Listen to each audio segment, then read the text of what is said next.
Maraming salamat. Magandang hapon po sa inyong lahat. Maayong hapon kanatong tanan. Assalamualaikum. Yun ang hindi ko na isulat, Manong Bebot. Tanggapin mo na lang ang aking pagbati sa lahat ng Ilocano. Good afternoon po sa inyong lahat. Mahal ninyo, mahal nating lahat ang Pilipinas. Mahal natin ang Pilipino. Kung kaya't naririto tayo kahit araw ng linggo, nagsasama-sama sa paglulunsad ng Save the Philippines Coalition. And in this afternoon's event, I am tasked to share my views of our national situation at this critical juncture of our republic. Lahat tayo ay mulat sa nagaganap sa ating bansa. But just the same, pag-usapan muna natin ang ating ekonomiya.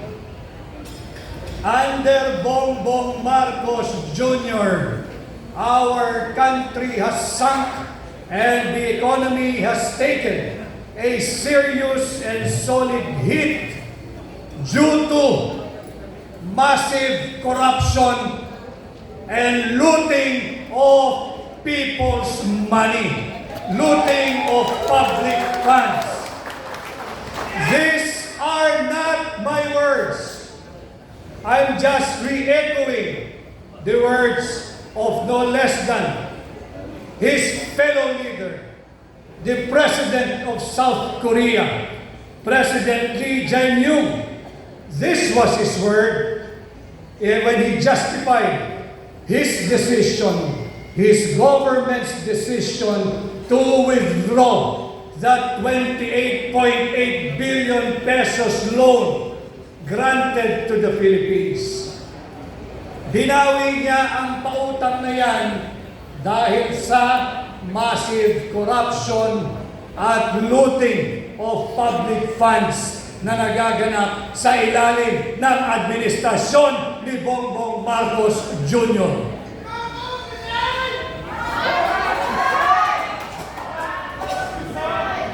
The value of our peso has sunk and has fallen in its lowest level and still stands at 59 to $1. Halos 1/4 o 25% na ng halaga ng ating piso ang nalusaw. Parang kailan lamang nung taong 2022, nasa 55 pesos pa ang palitan ng piso kontra dolyar.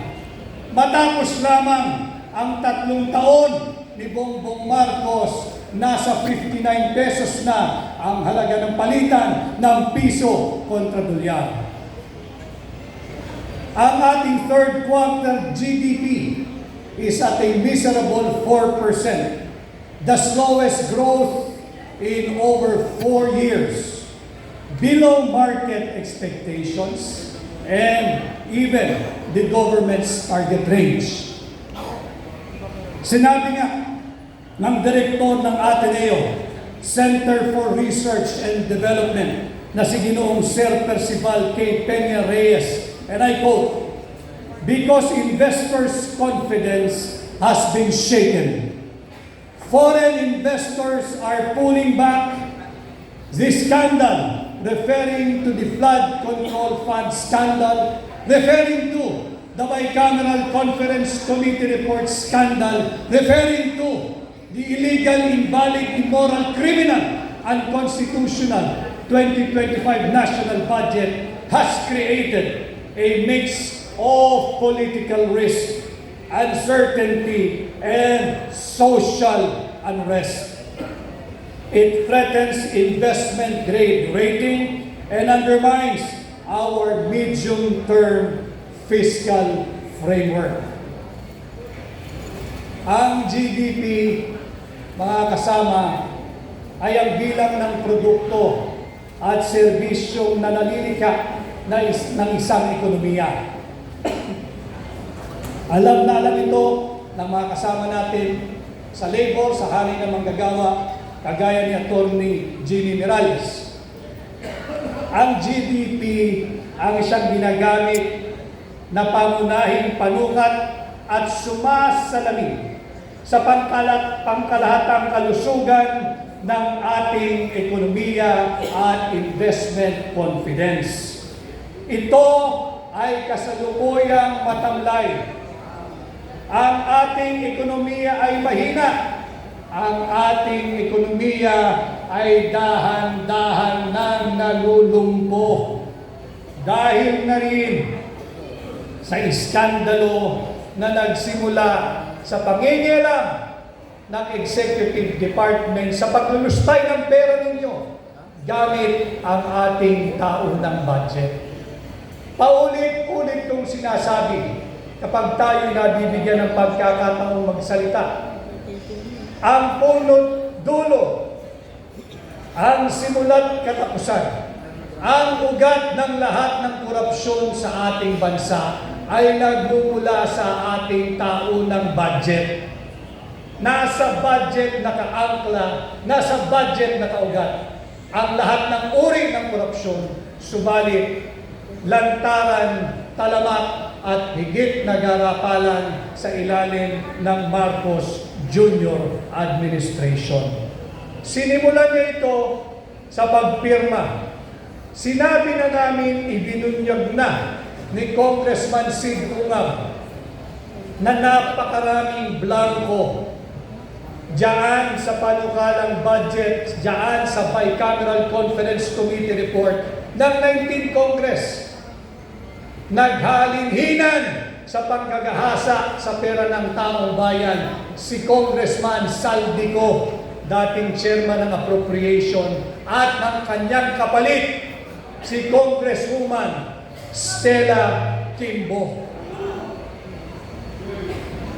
Hindi natitigil dyan sapagkat meron din silang kahalinhinan sa panggagahasa sa pera ng mga Pilipino. Pagdating naman sa parte ng Senado, ang chairperson ng Finance Committee, walang iba kundi ang dating Senadora Grace Poe. Subalit sa kabila ng pagbubunyag na ito, pinirmahan, inaprubahan pa rin ni Bongbong Marcos ang illegal, invalid, immoral, criminal at unconstitutional 2025 national budget na siyang nagbigay daan sa daluyong ng kurakot, sa daluyong ng korupsyon, sa daluyong ng panggagahasa sa pera nating mga Pilipino. Linulustay gamit ang flood control funds anomaly, gamit ang ghost flood control projects, gamit at ang pang-aabuso sa social at health funds, gamit ang sikat na ayuda. Ang tawag ay AIX, ang tawag ay AKAP, at kung ano pa. Wala naman silang naidulot na buti sa ating ekonomiya. Ito yung ginagawang pambubudol na justification ng Marcos Jr. Administration. Akala, bakit ninyo tinututulan ang AKAP, ang AIX, ang ayuda? Ito'y ayuda ibinibigay sa ordinaryong tao upang humigit ang pag-ikot ng ating ekonomiya. Buti sana kung ganun ang naganap. Subalit, kagaya ng aking sinasabi, ang pagkakaunawa pala nila sa AKAP ay ang kakapal ng aming pitaka at binulsalang ang perang dulot ng ayuda.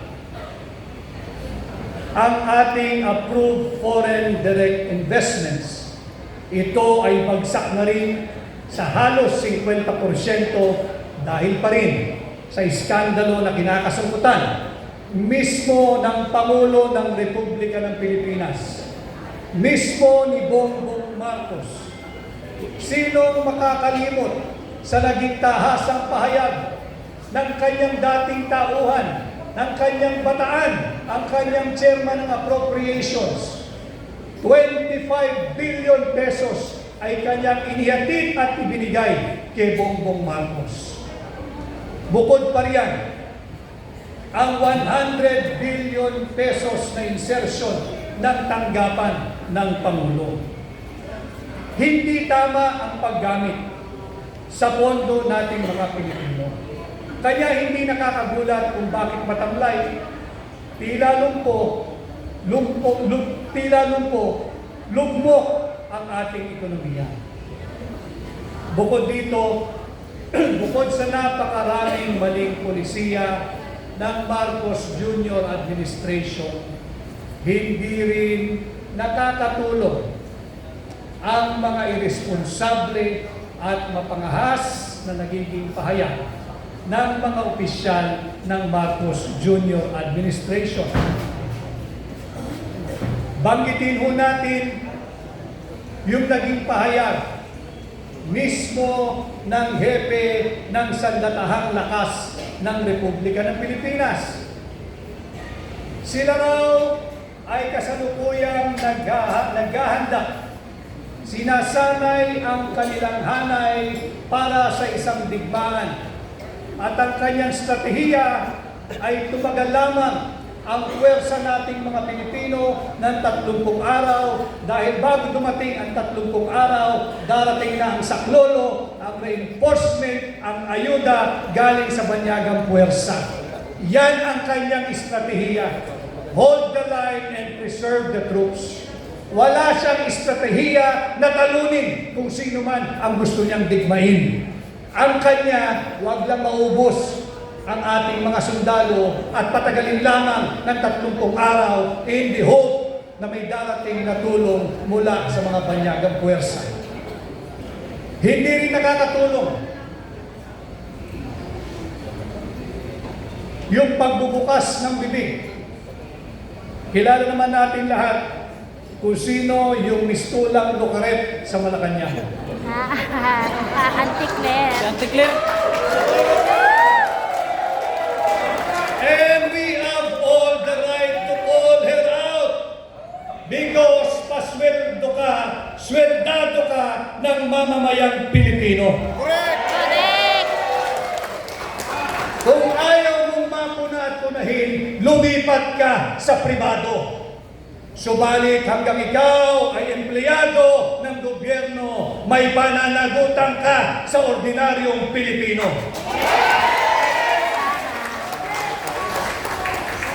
Marami akong nakilala ngayong hapon na pinatutukuyan nila. Binabansagang destabilizers. Kailan pa naging destabilisasyon ang pagsabi ng Marcos resign?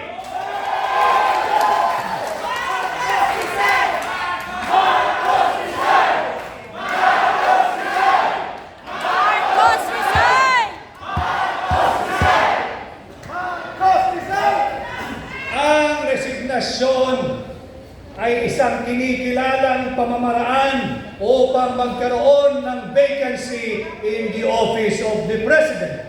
And there are 4: death, permanent disability, removal from office, or resignation. Kung ang saligang batas ay kinikilala ang resignation, paanong naging destabilisasyon ang pagsabi ng Marcos resign? Marcos resign! Marcos resign! Itong mga maling polisiya, coupled with reckless pronouncement from senior officials of the government, does not inspire confidence to both local and foreign investors. Ang totoong destabilizer, ang totoong destabilisasyon ay ang corruption at drug addiction. Dick. If this administration feels some degree or to a great degree of instability in their governance, wag na silang maghanap ng sisisihin. Nasa loob ng Malacanang ang nagiging ugat ng destabilization. Uulitin ko, corruption and direct testimony no less than by the presidential sister regarding drug addiction is destabilization.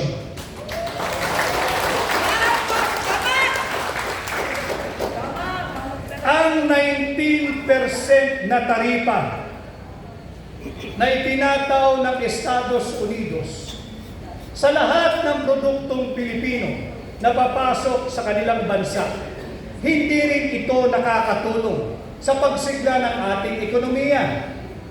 19% ang itinatataw na taripa, samantalang 0% ang sa Estados Unidos. Yan ay produkto ng pagiging tough negotiator. Yang 19% na taripa, nakakasakit at nanganganib kagaya po ng ating coconut oil industry. Pagpasok niya sa bansang Amerika, siya ay papatawan ng 19% na taripa. Samantalang, ang palm oil, kung manggagaling sa Estados Unidos, 0% ang taripa. Paano ka mananalo? Ano ang ating advantage? 19-0. Yan yung mga problema na kinaharap ng ating ekonomiya. Sa kasalukuyan, nandito rin ang ating kaibigan at ginagalang na dating kalihim ng Department of Labor, si Manong Bebot Bello.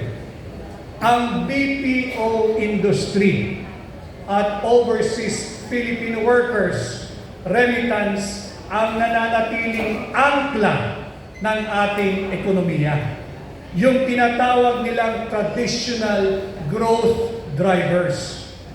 Noong 2024, last year, ang BPO industry at ang remittance ng mga Filipino workers at Filipino migrants combined ay umabot ng $76 billion. Malaki yun. Subalit, hindi pwedeng yung BPO industry lang at yung OFW remittance lamang nakaasa ang pagsigla ng ating ekonomiya. Bukod sa 38 billion na contribution, dollars po ito ha, $38 billion contribution ng BPO industry, nakapagbigay din ito ng direct full employment sa 1.8.2 or 1,820,000 Filipinos ang nabigyan ito ng full-time workers. Subalit, hanggang kailan? Hanggang saan? Sinabi ni dating NEDA Secretary si Dr. Carl Kendrick Chua, pahinana ang BPO industry. Nanganganib din ang BPO industry. Sapagkat nariyan na yung pagsulpot, yung pag-introduce nung tinatawag nating AI or Artificial Intelligence. And it's just a matter of time. I hope not very soon, mawawalan ng trabaho ang marami sa ating mga kababayan na nagmumula sa BPO industry o BPO sector. Wala tayong magagawa, hindi natin mapipigilan. It's just a matter of when, because AIs or artificial intelligence are poised to take over their employment. Ang OFW, maraming salamat sa inyo. Ang ating mga migrants sa inyong remittance. $38.4 billion last year. Malaking suporta ito para mapanatili ang sigla nung tinatawag nating domestic consumer spending. Subalit, hindi nga po nakakatulong yung mga irresponsableng pahayag ng mga senior officials ng ating pamahalaan. Naghahanda, hinahanda, nagsasanay ang ating sandatahang lakas para sa isang digmaan. And in all probability, the Chief of Staff of the AFP was referring to our superpower neighbor, China. Kawawa naman ang ating mga kababayang OFW. Kawawa naman ang kanilang pamilya. Kawawa naman ang ekonomiya ng Pilipinas. Bakit kayo? Hindi kinakailangan magpaputok ng China kahit isang bala para higit na lumpuhin ang ating ekonomiya. Magutos lamang ang gobyerno ng China. Itigil na ang employment ng lahat ng Pilipino sa Macau, sa mainland China, sa Hong Kong, sa Guangzhou, at kung saan pa. At sila ay i-deport na sa Pilipinas. Paano ang kanilang pamilya? Paano ang ating ekonomiya? Bukod dyan, naghahanda ang ating sandatahang lakas para sa isang napipintong digmaan. Paano kung ipag-utos ng China sa kanyang mga korporasyon, bawal na kayong mag-export ng kahit anong produkto papuntang Pilipinas.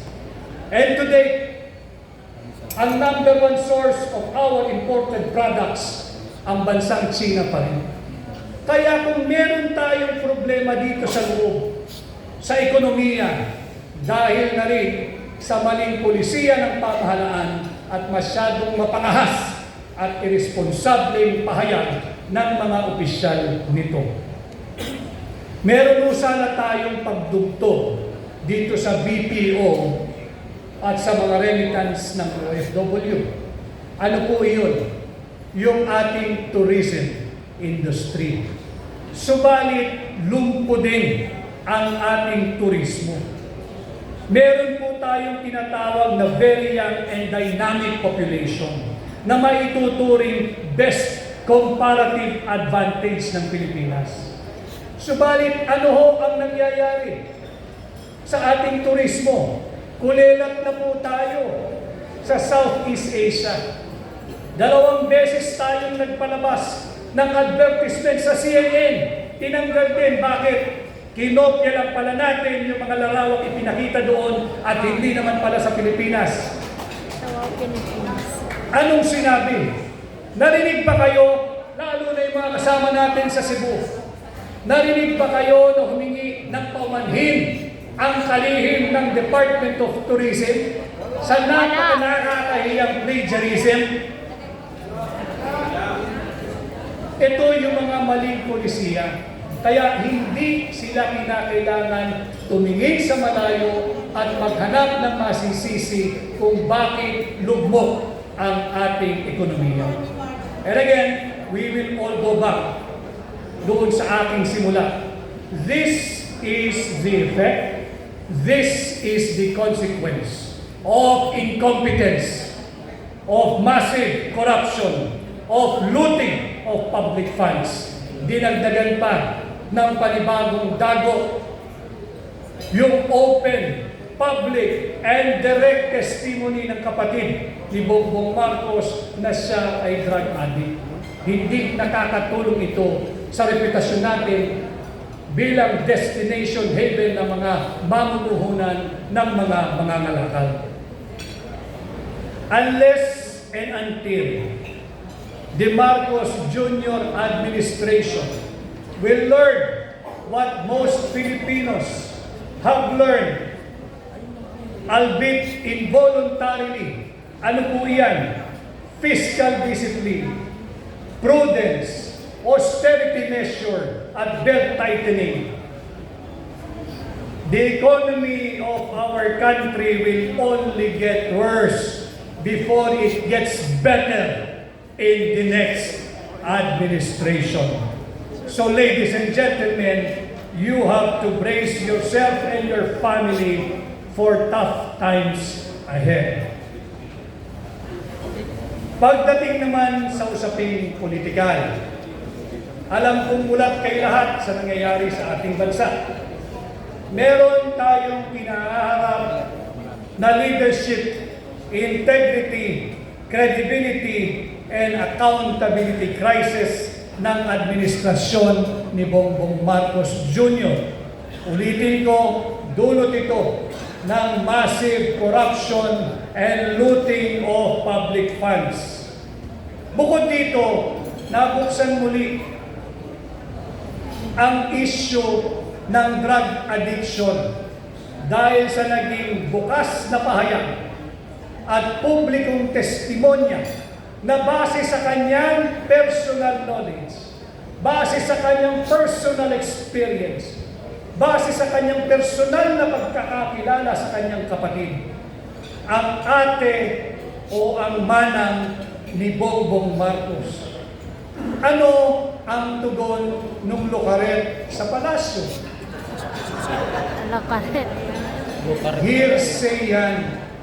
Hindi totoo yan. Paninira yan. Walang maaaring sumagot dito kung hindi ang pagkakaroon ng isang open, fair, transparent, public, and credible hair follicle drug test. Hindi yung Lucaret. Sinabi na nung kapatid, bata pa lamang kami. Ang haba ng kwento niya. Bata pa lamang daw sila ay gumagamit na ang kanyang kapatid. Hindi kayo, hindi ako, hindi yung Lucaret. Ang may personalidad, pasinungalingan yan. Bakit? Bata pa daw sila eh. Nakita niya eh. Naranasan niya kung ano ang buhay ng kanyang kapatid. Kanya lalong lumalakas, nakakabingi na ang panawagang sumailalim sa open, fair, transparent, and credible hair follicle drug test. Dahil dito, sa aking pananaw, wala nang anumang moral at legal ascendancy ang tanggapan ng Pangulo. Kung kaya't palakas ng palakas ang sigaw ng sambayanang Pilipino, Marcos resign!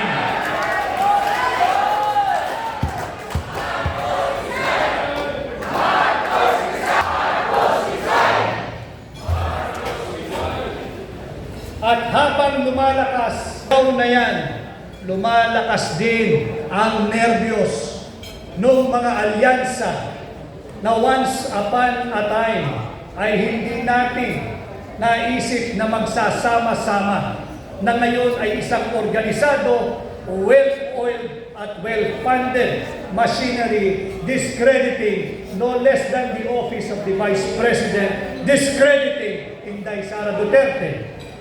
Ito yung tinatawag na mga hilaw na dilaw.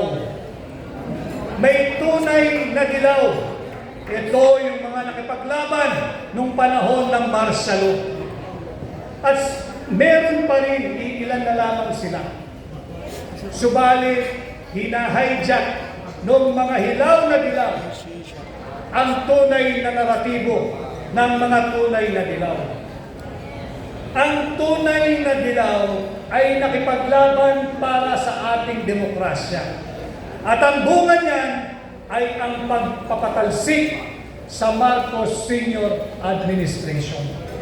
At ang bunga niyan ay ang pagkakaroon natin ng tinatawag ng mga tunay na dilaw na Cory Aquino Constitution, the 1987 Constitution. Sa mga tunay na dilaw, yan ay sagrado.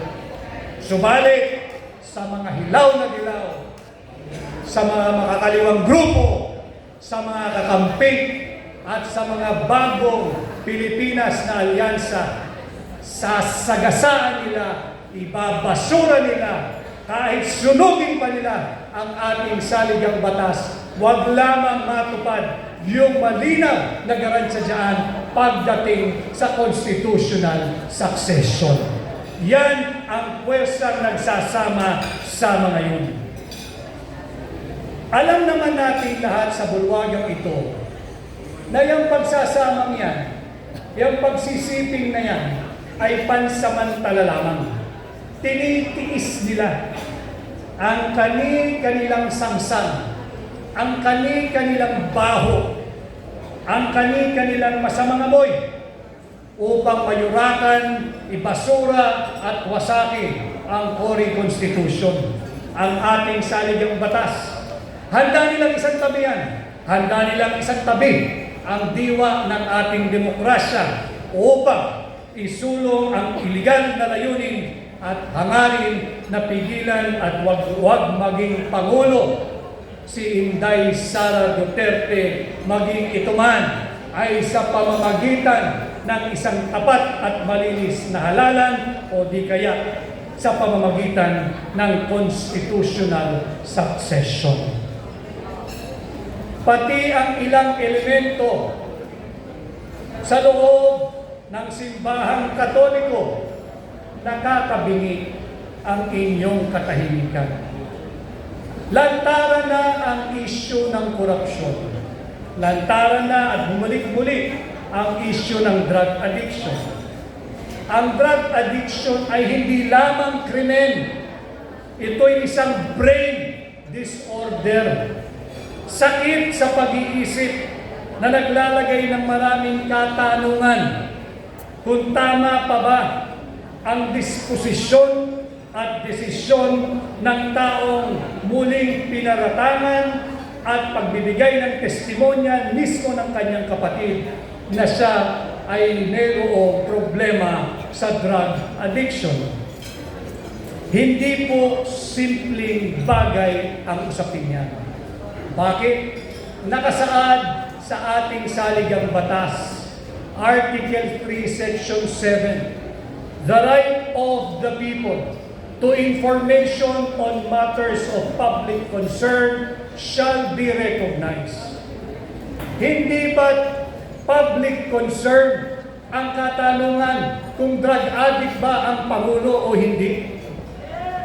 Hindi ito pwedeng sagutin sa pamamagitan lamang ng isang missing aso o kaya pahayag ng lokaret sa palasyo.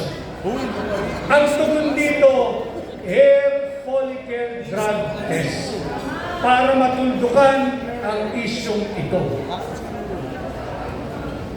Ito yung paulit-ulit na isinisigaw ng mamamayang Pilipino. At idugtong natin dyan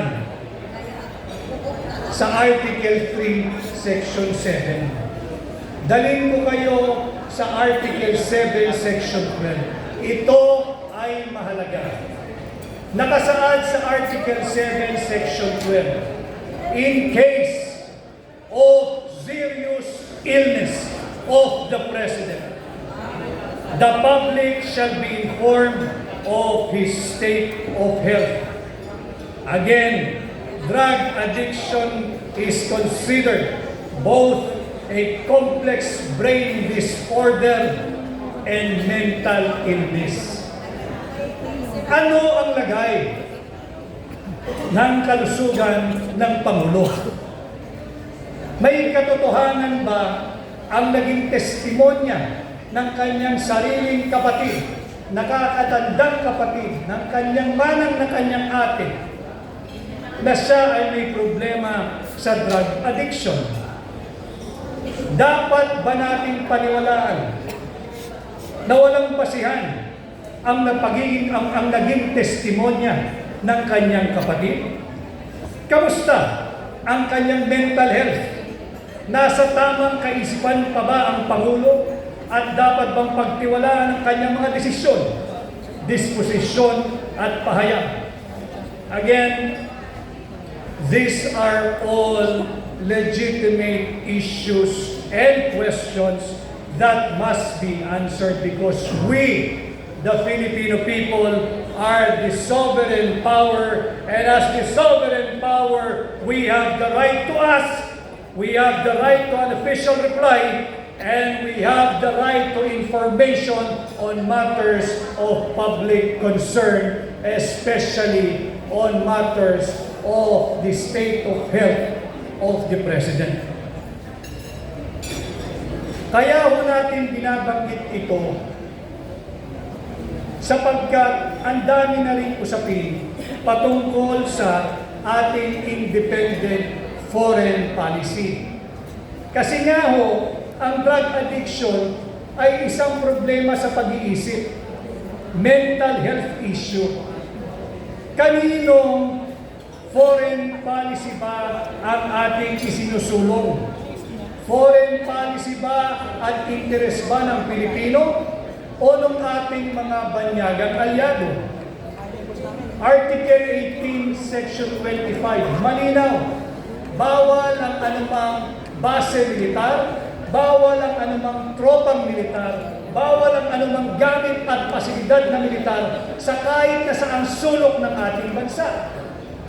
Sa ating pagkakaalam, mayroong siyam na deklaradong EDCA sites.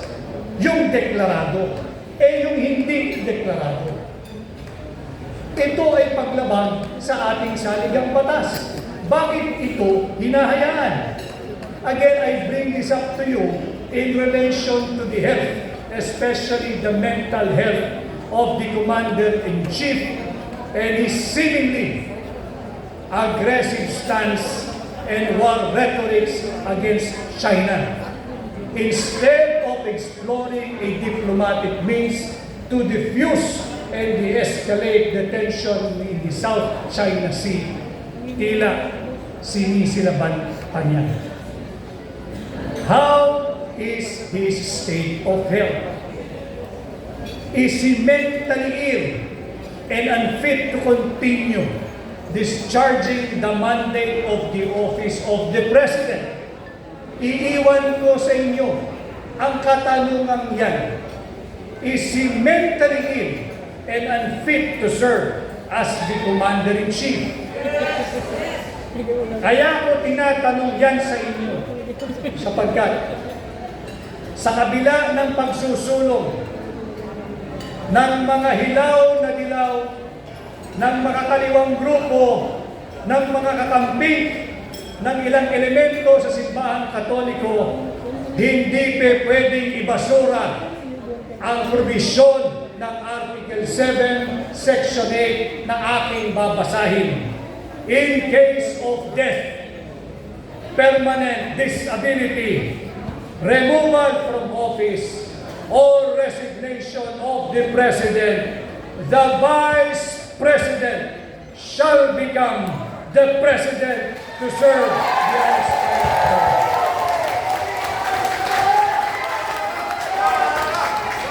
Iiwan ko sa inyo ang mga katanungang iyan at iiwan ko sa inyo ang mga probisyong yan ng ating saligang batas upang huwag tayong pumayag na yurakan, tapakan, ibasura at sunugin ng mga grupong ito ang ating saligang batas.